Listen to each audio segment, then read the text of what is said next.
नमस्कार प्यारे दोस्तों, माताओं, बहनों और समस्त देशवासियों।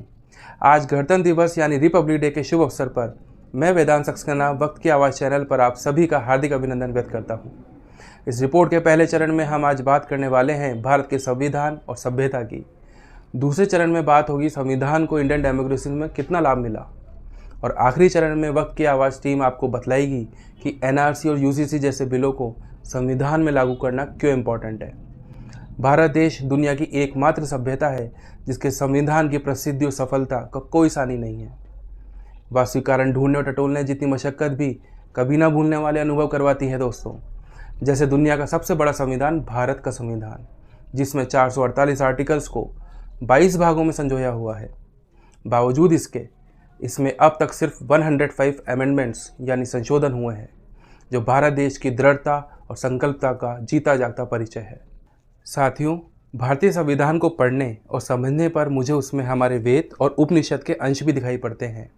जैसे सत्यमेव जयते का मोटो मुंडक उपनिषद माने अर्थवेद से लिया गया था और उसको हिंदी भाषा में ट्रांसलेट करने वाले आबिद अली माइनॉरिटी यानी मुस्लिम समुदाय से आते थे। 29 अगस्त सन 1947 को दलित कास्ट से आने वाले डॉक्टर BR अम्बेडकर को कॉन्स्टिट्यूएंट असेंबली ड्राफ्टिंग कमेटी का चेयरमैन नियुक्त करती है और आर्टिकल्स को सही तरीके से लागू करने के लिए सरदार वल्लभ भाई पटेल 6 फंडामेंटल राइट्स की रचना करते हैं। जी हाँ, यहाँ जिक्र हुआ है एक टर्म 6 फंडामेंटल राइट्स का, लेकिन ओरिजिनल कॉन्स्टिट्यूशन में 6 की जगह 7 फंडामेंटल राइट्स लिखे गए थे। फिर अमेंडमेंट 44 के तहत, याद रखिएगा, अमेंडमेंट 44 के तहत राइट टू प्रॉपर्टी को कॉन्स्टिट्यूशन से हटा दिया गया। यही तो खूबसूरती है इंडियन डेमोक्रेसी की, जहाँ संविधान को सशक्त बनाने में हर समुदाय, विचारधारा और पंथ के लोग शामिल थे। 26 नवंबर 1949 को कॉन्स्टिट्यूएंट असेंबली में संविधान को अपनाया गया और भारत सरकार द्वारा ठीक 2 महीने बाद 26 जनवरी 1950 को संविधान लागू किया गया। डॉक्टर राजेंद्र प्रसाद भारत के पहले प्रेसिडेंट होने के नाते झंडारोहण करते हैं।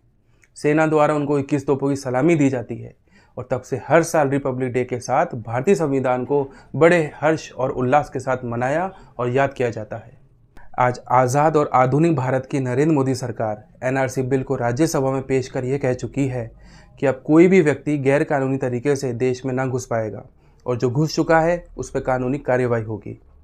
वहीं दूसरी ओर Hindu marriage act, Parsi marriage and divorce act, Hindu succession act, Indian divorce act and Indian Christian marriages act जैसे तमाम रिलीजियस एक्ट्स के लिए एक कानून बनाया जाएगा, ताकि जाति और धर्म के आधार पर भड़काऊ माहौल, चुनावी बहस और झगड़े को कम किया जा सके।